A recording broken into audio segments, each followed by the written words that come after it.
नमस्कार साथियों, Ganesh study concept में इस प्लेटफॉर्म पर मैं नरेश गोयल आपका हार्दिक अभिनंदन करता हूं। आज का जो हमारा पाठ्यक्रम है वो है मित्रों व्युत्पत्ति के आधार पर शब्द। इसी का दूसरा नाम है हमारे सामने रचना के आधार पर शब्द। इसको तीन भागों में हम बांटते हैं, ध्यान रखें। जो हमारा भाग फर्स्ट था उसमें हमने बताया था कि रूढ़ शब्द किसे कहते हैं। आज जो हमारा वीडियो है वो है भाग नंबर 2, किसका? व्युत्पत्ति या रचना के आधार पर शब्द का। ध्यान रखें, 3 पॉइंट है, रूढ़, यौगिक शब्द और लास्ट है हमारा योग रूढ़ शब्द। तो यहाँ हम देखते हैं भाग नंबर 2 पर कि रूढ़ शब्द तो हमने भाग फर्स्ट में किया था। आज जो हमारा वो भाग सेकंड वो है यौगिक शब्द। देखिए यौगिक शब्द है क्या? पहली बात तो यौगिक, ये शब्द बना है योग धन एक। योग मूल शब्द है और एक प्रत्यय है, और जब एक प्रत्यय लगता है तो मात्रा क्या हो जाती है? बड़ी हो जाती है। तो क्या बन जाता है? योग बन जाता है। तो योग का मतलब होता है जोड़ना, यानी कि वे शब्द जो योग से बने हैं। देखो मैं इसको आपको टुकड़ों में बता रहा हूं, पॉइंटों में, ताकि आपको बहुत ही आसानी से समझ में आ सके। किताबी बात करें हम परिभाषा तो वो आपको होता है दो या दो से अधिक शब्दों के योग से बने शब्दों को तो हम सीधे लिख सकते हैं वे शब्द जो योग से बने। अब योग में कितने भी हो सकते हैं, 1 2 3 4 जितने भी हो, हमें कोई आपत्ति नहीं है। तो वे शब्द जो योग से बने हैं तथा इन शब्दों के टुकड़े करने पर इनका अर्थ स्वतंत्र प्रदान होता है। क्या कहा हमने? इन शब्दों के टुकड़े करने पर इनका अर्थ स्वतंत्र प्रदान होता है तथा इनका अर्थ इनसे संबंधित होता है। ये जो तीसरी लाइन है सबसे महत्वपूर्ण लाइन है, इसका विशेष ध्यान रखें कि इनका अर्थ इनसे संबंधित होता है। जैसे एक शब्द है हमारे सामने, देखिए विद्या धन आलय। इसको अगर मैं करूं तो ये क्या बनता है? विद्यालय। क्या बना? विद्यालय। अब देखिए कि डेफिनेशन को हम कैसे समझते हैं। हमने क्या कहा कि वे शब्द जो योग से बने हैं, तो ये योग से बना है विद्यालय। इन शब्दों के टुकड़े करने पर तो विद्या का और आलय 2 भाग में हो गया। विद्या का अर्थ स्वतंत्र निकलता है शिक्षा, और आलय बोले तो भवन, स्थान, प्लेस, जगह। जिस स्थान पर जिस भवन में शिक्षा दी जाती है उसी को हम क्या कहते हैं? विद्यालय। तीसरा पॉइंट देखिए, इनका अर्थ इनसे संबंधित होता है। अगर इनसे संबंधित नहीं हुआ तो वो यौगिक शब्द नहीं कहलाते। इसलिए यहां हम कह सकते हैं कि संधि, समास,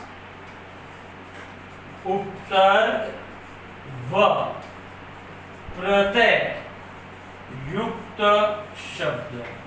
संधि के शब्द ले सकते हो आप, समास के ले सकते हो, उपसर्ग के ले सकते हो, प्रत्यय के ले सकते हो। इनके शब्द जो होते हैं वो प्राय किस में आएंगे? यौगिक शब्द में।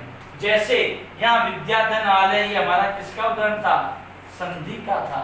इसी प्रकार शब्द लिखा हमने नरेश, शब्द लिखा हमने सुरेंद्र। यहाँ देख सकते हैं नरेश में नर धन ईश, सुरेंद्र में सुर धन इंद्र। तो यहाँ देख सकते हैं नर धन ईश। नरेश, नर का अर्थ होता है प्रजा, ईश बोले तो स्वामी, अर्थात प्रजा का जो स्वामी होता है वो कौन होता है? राजा, अर्थात नरेश किसका पर्यायवाची हुआ? राजा का हुआ। उसी प्रकार देखिए सुरेंद्र, सुरधन इंद्र, देवताओं का स्वामी अर्थात कौन? इंद्र। सुरेंद्र किसका है? इंद्र का है।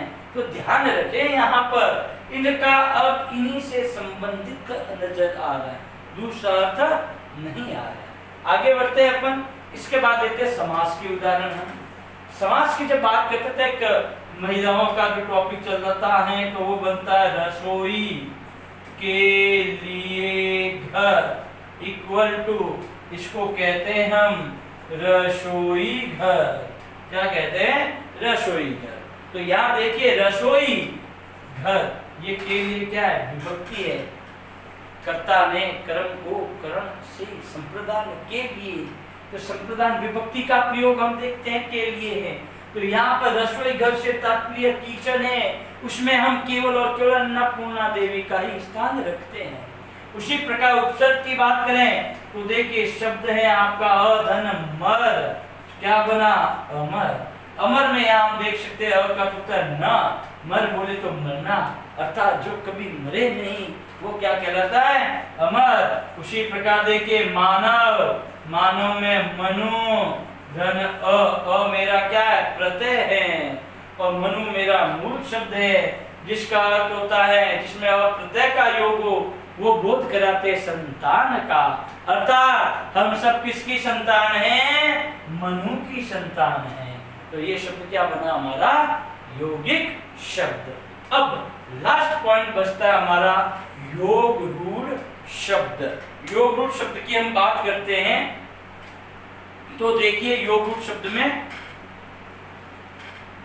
थर्ड पॉइंट हमारा योग रूढ़ शब्द। इसमें देखिए योग भी है और रूढ़ भी है, अर्थात इसमें शब्दों का योग भी होगा लेकिन रूढ़ यानी कि एक निश्चित अर्थ भी प्रदान होगा।